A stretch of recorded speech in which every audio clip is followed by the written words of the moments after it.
আজকে আমি যে মুভিটি এক্সপ্লেইন করতে চলেছি এটি একটি মাস্টারপিস হিন্দি থ্রিলার মুভি। মুভিটার নাম দ্য বডি। মুভিটার প্রতিটা মোড়ে থ্রিলে ভরপুর। আজ যদি আমি ইন্ট্রোতে এই গল্পটা বলে দিই তাহলে পুরো মুভির মজা ও থ্রিল নষ্ট হয়ে যাবে। তাই আমি চাই না এই স্পেশাল থ্রিলার মুভির মজাটা নষ্ট হয়ে যাক। জাস্ট একটা কথাই বলবো, মুভির থ্রিল পরদে পরদে, আর লাস্টের টুইস্ট পুরোই মাস্টারপিস, সেরা থ্রিলার। তাই একটু ঝলক দেখিয়ে মুভি শুরু করতে চাই।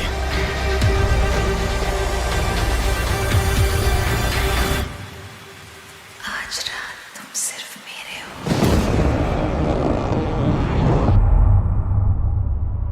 Mr. Puri! Mr. Puri, I know you're inside. Mr. Puri, बाहर आइए, please. Mr. Puri? টায়ার বেশি পেছাল না বেরিয়ে চলুন শুরু করা যাক আজকের মুভির এক্সপ্লেনেশন। মুভির শুরুতেই রাতের বেলা একটা হাসপাতাল দেখানো হয়। বাইরে মুষলধারে বৃষ্টি হচ্ছে, পরিবেশ নিস্তব্ধ। হাসপাতালের সিকিউরিটি গার্ড নাম তারা সিং, সে একাই রিসেপশনে বসে হাসপাতালটা পাহারা দিচ্ছিল আর মনের সুখে সিনেমা দেখছিল। হঠাৎ তারা সিংয়ের মনে হয় কেউ একজন বাহির থেকে মর্গে ঢুকেছে। সে নিজের ভেতরে অনেকটা সাহস ঝুঁকিয়ে আস্তে আস্তে মর্গে আসে।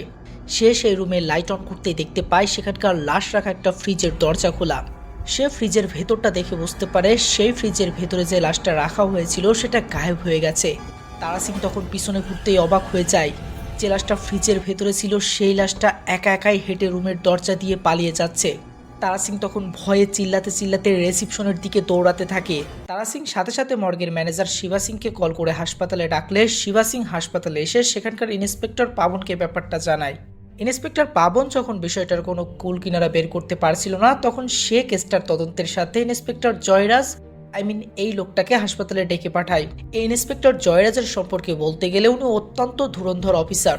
সে তার বুদ্ধিমত্তা কাজে লাগিয়ে অনেকগুলো কেস খুব সহজেই সমাধান করেছেন। জয়রাজ সেখানে আসার পর প্রথমেই সে সেই ফ্রিজটা চেক করে। সে দেখতে পায় যে তারা সিং ঠিকই বলেছে, যে লাশটা রাখা হয়েছিল সেটা গায়েব হয়ে গেছে। তারা সিং তখন জয়রাজকে বলে, স্যার, আমার মনে হচ্ছে এটা কোনো মানুষের কাজ নয়। লাশ ভূত হয়ে নিচেই ফ্রিজ থেকে বের হয়ে গিয়েছে। কিন্তু জয়রাজের তারা সিং এর কথা কেন জানি বিশ্বাস হয় না। পাবন তখন জয়রাজকে জানায় যে মেয়েটার লাশ গায়েব হয়েছে মেয়েটার নাম মায়া বর্মা। মেয়েটা আজ সন্ধ্যায় মারা গিয়েছে। অটোপসির পরে হয়তো জানা যেত মেয়েটার মৃত্যু কেন হয়েছে। জয়রাজ তখন হাসপাতালের সিসিটিভি ফুটেজ চেক করার সিদ্ধান্ত নেয়। কিন্তু সিসিটিভি ফুটেজ চেক করতে গিয়ে দেখে কেউ হার্ড ডিস্কটা চুরি করে নিয়ে গেছে। জয়রাজ তখন রেগে মেগে তারা সিংকে বলে, কেমন ধরনের ডিউটি করছিলে যে কেউ কম্পিউটারের হার্ড ডিস্ক চুরি করে নিয়ে গেল আর তুমি কিছুই টের পেলে না?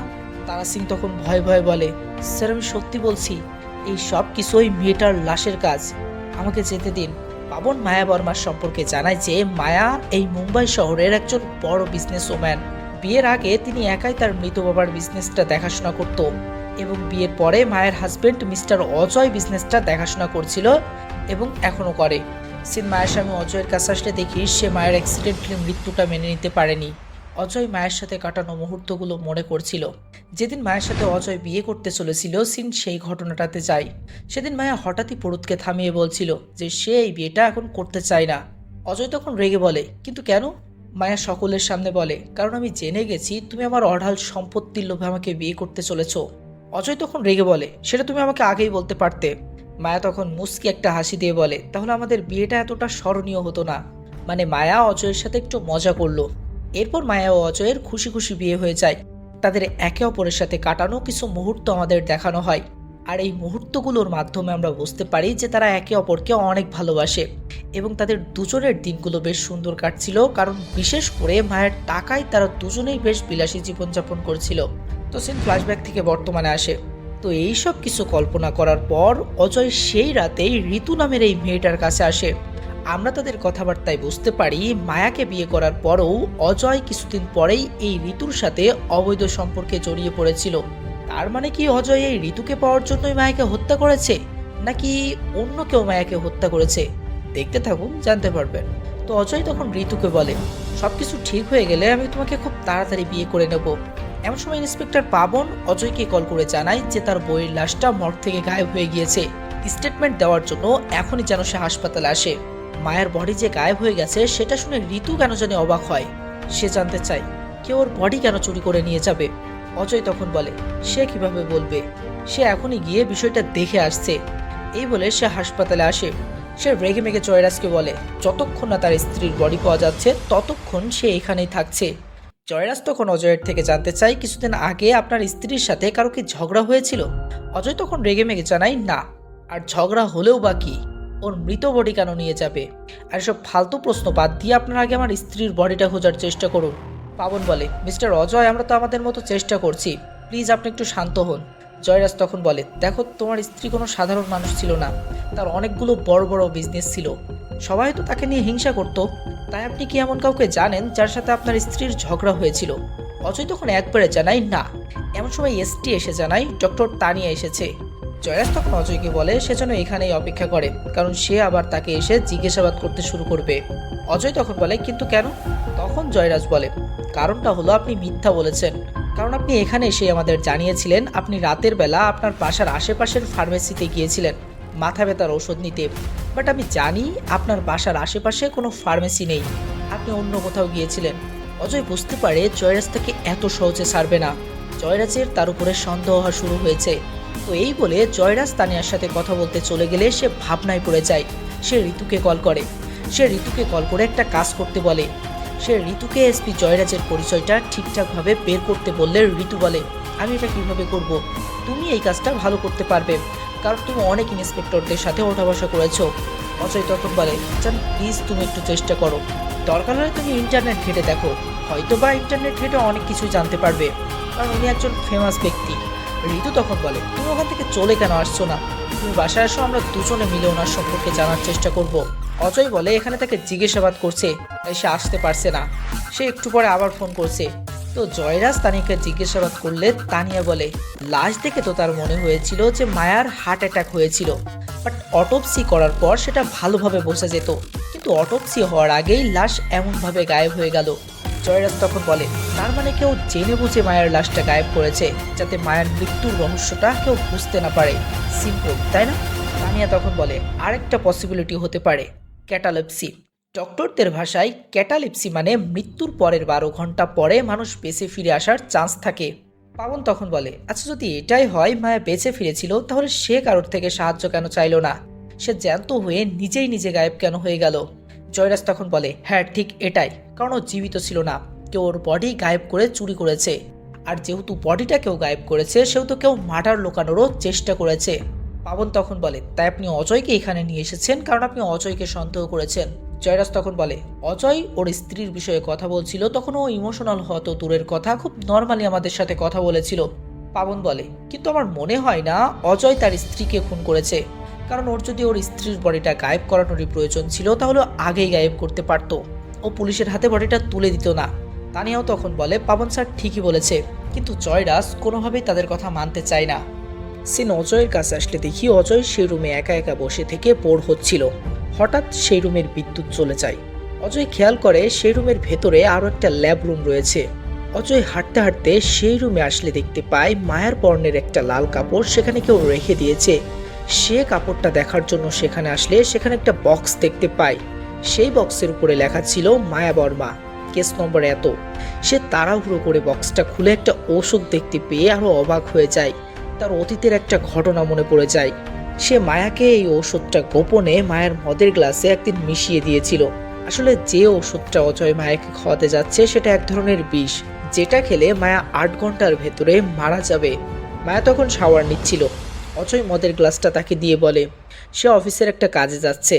মায়া তখন বলে তোমাকে আজ কোথাও যেতে হবে না, তুমি আজ সারাদিন আমার সাথে কাটাবে, দরকার হলে আমি অফিসে ফোন করে দিচ্ছি। অজয় মায়াকে বলে তার অনেক এমার্জেন্সি মিটিং আছে, তাকে এখনই যেতে হবে। এই বলে সে এটা দেখে রুম থেকে বের হয় যে মায়া সেই মদটা খাচ্ছে কিনা।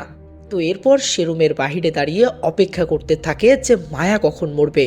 কিন্তু একটু পরেই মায়া বাথরুম থেকে বের হয়ে আসে। অজয় মায়াকে পুরোপুরি সুস্থ দেখে অবাক হয়ে যায়। অজয় বলে যে সে গাড়ির চাবিটা পাচ্ছে না, তাই সে এখনো অফিসে যেতে পারেনি। মায়া তখন বলে ভালো হয়েছে যে তুমি যাওনি। এই বলে সে অফিসে ফোন করে জানায় যে অজয় আজ অফিসে যাচ্ছে না, যেহেতু তার কোম্পানি সেই ব্যাপারটা দেখবে। কিন্তু অজয় কোনোভাবেই বাড়িতে থাকতে চায় না, সে অফিসে যেতে চায়। তাই সে মায়ের সাথে তখন রাগারাগি করতে শুরু করলে। মায়া হেসে বলে সে কাউকে ফোন করেনি, সে এমনিতেই তাকে আপসেট করানোর জন্য এটা করলো। মায়া বলে তোমাকে আপসেট দেখালে আমার অনেক হাসি পায়, একটু মজা করলাম। আজ রাতে আমরা দুজনে একসাথে ডিনার করব। তুমি কাজ শেষ করে তাড়াতাড়ি বাসায় ফিরবে। এই বলে সে অজয়কে জড়িয়ে ধরে। তাহলে কি সেই মদের ভেতরে মেশানো ওষুধটা বিষ ছিল না, যেটা মায়া খাবার পরেও মায়ের মৃত্যু হলো না? নাকি মায়া সেই মদটা খায়নি? এটা আপনারা মুভিটা দেখলেই জানতে পারবেন। মুভির মজা অলরেডি শুরু হয়েছে, দেখতে থাকুন, মাথা হ্যাং হয়ে যাবে। সিন বর্তমানে আসলে হঠাৎ রুমের বিদ্যুৎ চলে আসে। অজয় সাথে সাথে সেই ওষুধটা তার পকেটে লুকিয়ে ফেলে, কিন্তু ইতিমধ্যেই জয়রাজ পাবনকে নিয়ে সেখানে চলে আসে। সে এই রুমে অজয়কে দেখে সন্দেহের চোখে বলে, তুমি এই রুমে কি করছো?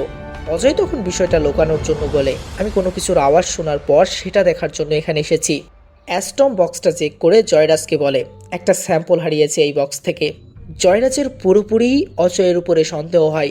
সে অজয়কে বলে সে যেন ভালোই স্যাম্পলটা তাদেরকে দিয়ে দেয়, কিন্তু অজয় কোনোভাবেই স্বীকার করতে চায় না স্যাম্পলটা সে চুরি করে তার কাছে রেখে দিয়েছে।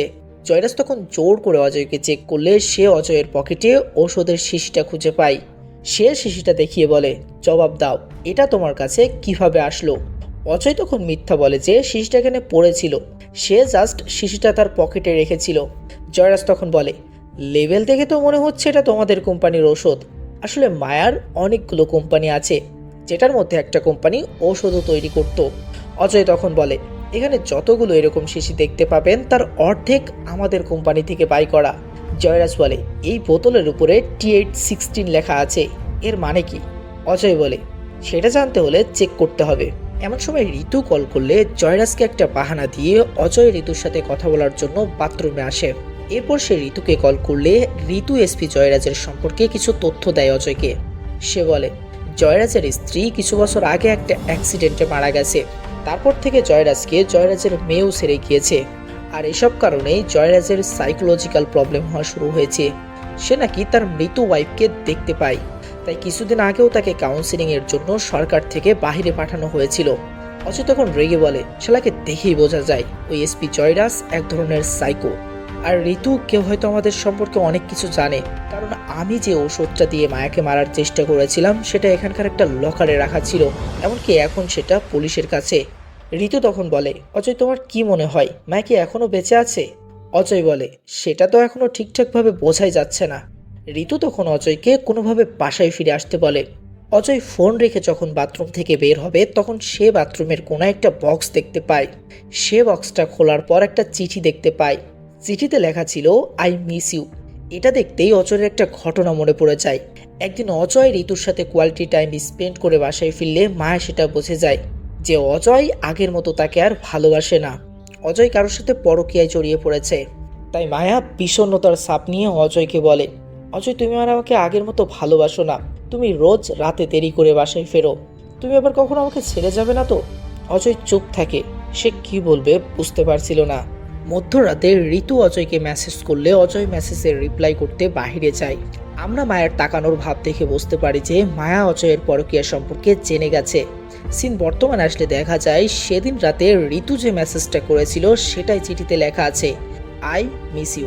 এটা দেখে অজয় ভয় পেয়ে গেলে চিঠিটা সে বাথরুমের নালার ভেতরে ফেলে দিলে কাগজটা উপরের এই জায়গায় আটকে যায়। এমন সময় পাবন বাহির থেকে ডাকতে থাকে, কারণ অজয় অনেকক্ষণ যাবৎ বাথরুমের ভেতরে রয়েছে। তাদের অজয়ের উপরে সন্দেহ হতে থাকে, তাই এখনই অজয়কে বাথরুম থেকে বের হতে বলে। কিন্তু এদিকে অজয় তো সেই লেখাটার নিষ্পত্তি না করে বাহিরে বের হতে পারছে না, তাই শেষমেশ বাথরুম থেকে কাগজটা তুলে গিলে ফেলে। কি একটু অবস্থা ফিল করুন, মানে প্রমাণ নষ্ট করার জন্য মানুষ ঘৃণাও বিক্রি করে ফেলতে পারে। তো চিঠিটা খাবার পর অজয় দরজা খুলে দিলে পাবন বলে, আমরা নতুন একটা ক্লু খুঁজে পেয়েছি, জয়রাজ স্যার আপনাকে ডাকছে। তো অজয়কে নিয়ে সেখানে আসলে জয়রাজ অজয়কে তার জুতোটা দেখাতে বলে। আসলে জয়রাজের সন্দেহ কোনো লোক এই রাস্তা ধরে মায়ের লাশটা চুরি করে নিয়ে গেছে, আর সেই জুতোর ছাপের সাথে অজয়ের পায়ের সাইজের জুতোটা মিলিয়ে দেখতে চায় জয়রাজ।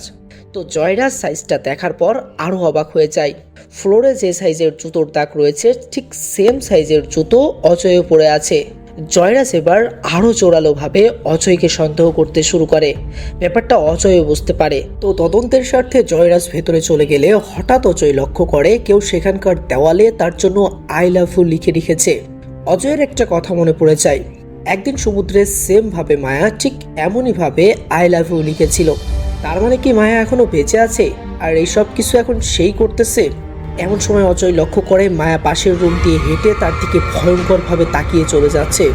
অজয় সাথে সাথে ঋতুকে কল করে ব্যাপারটা বললে ঋতু বিশ্বাস করতে চায় না। সে বলে, একজন মৃত মানুষ কিভাবে জীবিত হতে পারে? এসব তোমার মনের ভুল, তুমি নিজেকে শান্ত করে ওখান থেকে ফিরে আসো। অজয় তখন বলে, আমার মনে হচ্ছে মায়া আমাদের সম্পর্কের ব্যাপারটা আগে থেকেই জানতো, হয়তো তোমার সকল মেসেজ আমার ফোন থেকেও পড়ে নিয়েছিল, তাই তোমার জান এখন বিপদে, তাই প্লিজ তুমি কোথাও লুকিয়ে পড়ো। ঋতু তখন কাঁদতে কাঁদতে বলে, হারমে যা করবো, তুমি যেভাবেই হোক ওখান থেকে পালিয়ে আসো, আমরা দূরে কোথাও পালিয়ে যাব। এমন সময় বাহির থেকে কেউ দরজায় নক করলে অজয় ভয়ে ঋতুর গলাটা কেটে দেয়। সিন কাট হয়ে অজয়ের বোন শাইনার কাছে আসে। হঠাৎ শাইনার ঘুম ভেঙে যায়। শাইনার অনেক জল তেষ্টা পেলে সে কিচেনে যায় জল খেতে। হঠাৎ মায়া পলিথিন দিয়ে পিছন থেকে শাইনার নিঃশ্বাস আটকে ধরে।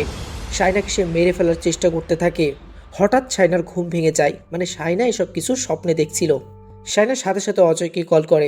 অজয় কলটা রিসিভ করলে শাইনা তার স্বপ্নের ব্যাপারে সকল ঘটনা খুলে বললে অজয় বলে, আমার মনে হচ্ছে মায়া এখনও জীবিত আছে, তাই তুই নিজেকে সামলে রাখার চেষ্টা কর। শাইনা তখন বলে, ভাই তুই কোথায়?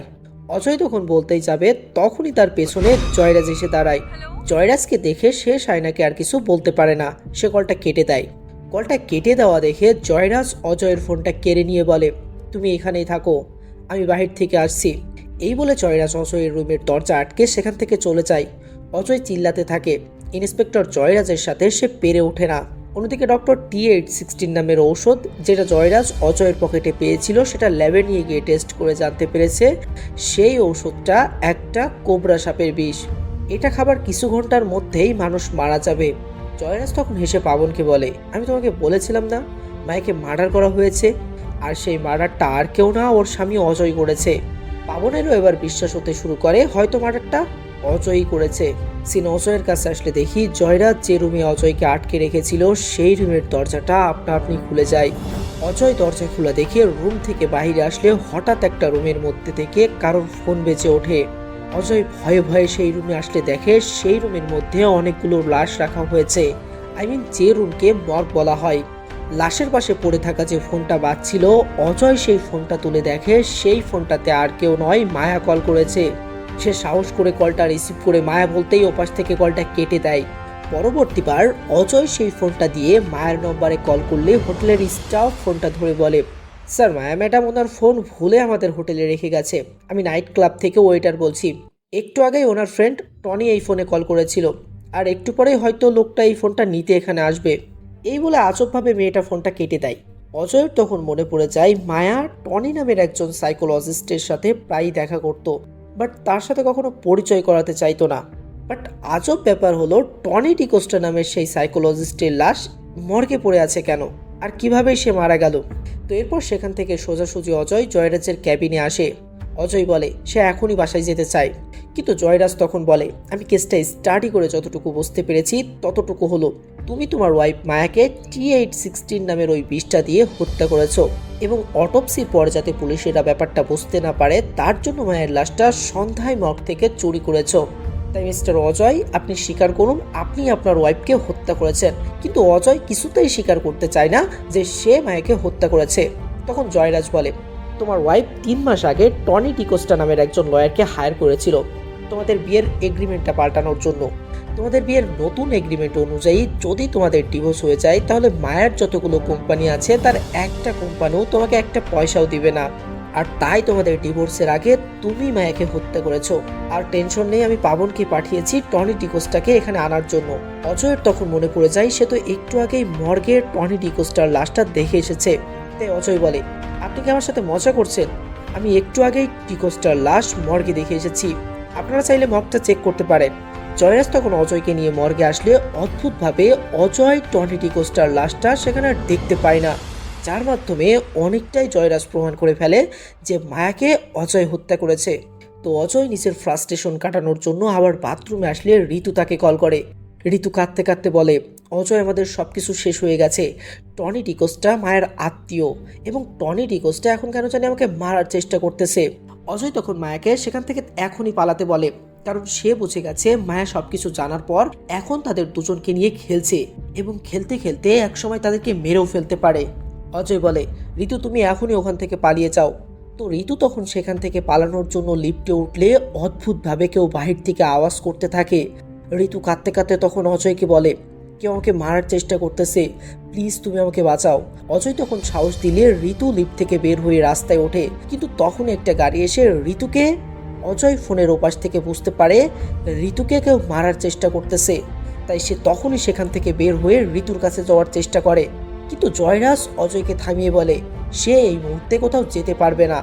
অজয় বলে সে যদি এখন না যায় তাহলে একজন মারা যাবে। জয়রাজ তখন জানতে চায় লোকটাকে। অজয় তো আর বলতে পারছে না যে তার গার্লফ্রেন্ড, তাই সে রেগে মেগে বলে আপনি কি আমাকে জিজ্ঞাসা করার। জয়রাজ তখন রেগে মেগে অজয়কে একটা ঘুষি মেরে দেয় আর অজয় অজ্ঞান হয়ে যায়। পরের দিন সকাল আসলে দেখি অজয় শেষমেশ জয়রাজকে ঋতুর ফটো দেখিয়ে বলেছে যে কেউ ঋতুকে মারার চেষ্টা করতেছে। জয়রাজ তখন জানতে চাই এই ঋতু মেয়েটাকে। অজয় বলতে শুরু করলে সিন ফ্ল্যাশব্যাকে যায়। আমরা বুঝতে পারি অজয় মায়াকে বিয়ে করার পরে মায়ের বিজনেস দেখাশোনার সাথে সাথে সে যে ইউনিভার্সিটিতে চাকরি করত সেখানেও কন্টিনিউ ক্লাস নিতে যেত। কিন্তু একদিন ঋতু সেই কলেজে ভর্তি হয়। ঋতু অজয়ের ক্লাসে ক্লাস করতে আসলে অজয়কে ঋতুর ভালো লেগে যায় এবং অজয়েরও ঋতুকে অনেক ভালো লেগে যায়। দুজনেই একে অপরকে ইশারা করতে শুরু করলে দুজনেই একে অপরের কাছে চলে আসে। এরপর কি হয় আপনারা তো বুঝতেই পারছেন, তারা একে অপরকে ভালোবেসে ফেলে এবং ভালোবাসার পর তারা শারীরিক সম্পর্কেও জড়িয়ে পড়ে। তাই ঋতু চাই অজয় যেন মায়াকে ডিভোর্স দিয়ে তাকে বিয়ে করে নেয় এবং তারপর তারা যেন সুখে সংসার করতে পারে। অজয় তখন ভিলেনি গলায় ঋতুকে বলে মায়ের সাথে ডিভোর্স ছাড়াও সে তার সাথে সুখে সংসার করতে পারবে, আর সেটা হলো সে মায়াকে বিষ খাইয়ে হত্যা করবে। সিন বর্তমানে আসলে অজয় স্বীকার করে সে বিষ দিয়ে মায়াকে মারার চেষ্টা করেছিল, বাট ব্যর্থ হয়েছিল। মায়া সেই বিষ মেশানো মদটা সেদিন খায়নি। মায়া হয়তো বুঝতে পেরেছিল যে অজয় তাকে বিষ খাইয়ে হত্যা করার চেষ্টা করছে। তো এমন সময় পাবন জয়রাজকে ফোন করে জানায় আমরা অজয়ের বাড়ির পাশের জঙ্গলে সার্চ করে একটা মেয়ের বডি পেয়েছি, আপনি বডিটা চিহ্নিত করার জন্য অজয়কে নিয়ে এখানে আসুন। অজয়কে ব্যাপারটা বললে অজয় পুরো ভেঙে পড়ে, কারণ সে বুঝতে পারে লাশটা আর কারণ হয় ঋতু। তাই কার লাশ সেটা দেখার জন্য সে খুব ভয়ে ভয়ে সেখানে আসে। কিন্তু সেখানে এসে সে যেটা দেখে সেটাতে অবাক হয়ে যায়। সে দেখতে পায় এটা মায়ার লাশ। জয়রাজ মায়ের লাশ দেখে অজয়কে বলে তুমি বিশাল জিনিয়াস প্ল্যান করেছিলে। আজ যদি আমরা মায়ের লাশটা না পেতাম তাহলে আমরা বিশ্বাস করতে শুরু করতাম যে এই সব কিছু দূর থেকে মায়া করছিল। পাবন তখন জয়রাজকে আরো জানায় অজয় ঋতু নামের যে মেয়েটার কথা আমাদেরকে বলতেছে সেই মেয়েটার কোনো অস্তিত্ব নেই। আমরা কোনো জায়গায় ঋতু নামের মেয়েকে খুঁজে বের করতে পারিনি, আর আমার মনে হয় না ঋতু নামের কোনো মেয়ে আছে। জয়রাজ তখন বলে হয়তো ঋতু নামের মেয়েটাকে অজয় নিজেই নিজের কল্পনাতে দেখছে এবং সাথে মায়ের সম্পত্তি দখল করার জন্য সে মায়াকে মেরে তার কল্পনায় দেখা ঋতুর সাথে সংসার করার পরিকল্পনা করছে। তাই একে কালকেই কোর্টে পেশ করতে হবে। এটা শুনে তখনই অজয় জয়রাজকে আঘাত করে সেখান থেকে পালাতে থাকে। জয়রাজ অজয়কে ধরার জন্য অজয়ের পিছনে দৌড়াতে থাকে, কিন্তু অজয় কিছুটা দৌড়ে যেতেই নিস্তেজ হয়ে মাটিতে লুটে পড়ে। জয়রাজ তখন ভয়ঙ্কর দৃষ্টিতে অজয়ের দিকে তাকিয়ে বলে মনে পড়ে 10 বছর আগের একটা ঘটনার কথা। সিন তখন ফ্ল্যাশব্যাকে যায়। আমরা দেখি সেদিন রাতে মায়া নেশারও অবস্থায় অজয়ের সাথে পাহাড়ি রাস্তা ধরে লং ড্রাইভে বের হয়েছিল। মায়া নেশারও অবস্থায় গাড়ি চালাচ্ছিল, আর এই কারণে একটা গাড়ির সাথে মায়া দুম করে ধাক্কা মেরে দেয়। গাড়িটা ভাগ্যক্রমে পাহাড়ের চূড়ায় আটকে গিয়েছিল, আর সেই গাড়ির মধ্যে জয়রাজ, জয়রাজের স্ত্রী আর জয়রাজের ছোট্ট মেয়ে ছিল। তারা তিনজনে তখনও বেঁচে ছিল। মায়া আর অজয় চাইলে তাদের তিনজনকে খুব ভালোভাবে বাঁচাতে পারত, কিন্তু অজয় আর মায়া সেটা না করে পুলিশের ভয়ে উল্টো আরও তাদের গাড়িটা পাহাড় থেকে নিচে ফেলে দিয়েছিল, আর যার ফলে জয়রাজের স্ত্রী স্পটেই মারা গিয়েছিল, আর জয়রাজ আর তার ছোট মেয়ে ঈশা সেদিন বেঁচে গিয়েছিল। কিন্তু 10 বছর পর ঈশা যখন অজয়ের কলেজে ভর্তি হয় তখন অজয়কে দেখে অবাক হয়ে যায়। তার ছোটবেলার সেই অ্যাক্সিডেন্টের কথা মনে পড়ে যায়। সে বুঝতে পারে তার মায়ের মৃত্যুটা অজয় আর মায়ের কারণেই হয়েছে। তাই সে জয়রাজ অর্থাৎ তার বাবাকে বিষয়টা খুলে বলে এবং প্রতিশোধ নেওয়ার জন্য ঋতু সেজে অজয়ের সাথে ভালোবাসার নাটক করে। আর গত 8 ঘন্টা ধরে অজয়ের সাথে যা কিছু ঘটেছে সেই সব কিছু জয়রাজ আর ঈশা ঋতু তাদেরই প্ল্যানের অন্তর্ভুক্ত ছিল। তারাই মায়াকে মারার পর অজয়কে দোষী বানানোর জন্য এই প্ল্যানটা করেছিল। সিন বর্তমান আসলে জয়রাজ বলে কিন্তু তোকে জেলে পাঠিয়ে আমাদের বদলাটা পূরণ হতো না। তাই মেয়ে ঈশা 8 ঘন্টা আগেই তোর মদের সাথে T816 নামে সেই ওষুধটা মিশিয়ে দিয়েছিল, আর 8 ঘন্টা হওয়ার সাথে সাথে সেই ওষুধটা তোর শরীরেও কাজ করা শুরু করে দিয়েছে। কিছু সেকেন্ডের মধ্যে মায়ের মতো তুইও ফিনিশ হয়ে যাবি, তাই হিসেব একদম বরাবর। তো মুভিটা এখানেই শেষ হয়। তো কেমন লাগলো আজকের মাস্টারপিস থ্রিলার মুভিটা? ভালো লাগলে একটা লাইক করে দিও, আর চ্যানেলটা সাবস্ক্রাইব করতে মন চাইলে please subscribe me. Take care, by.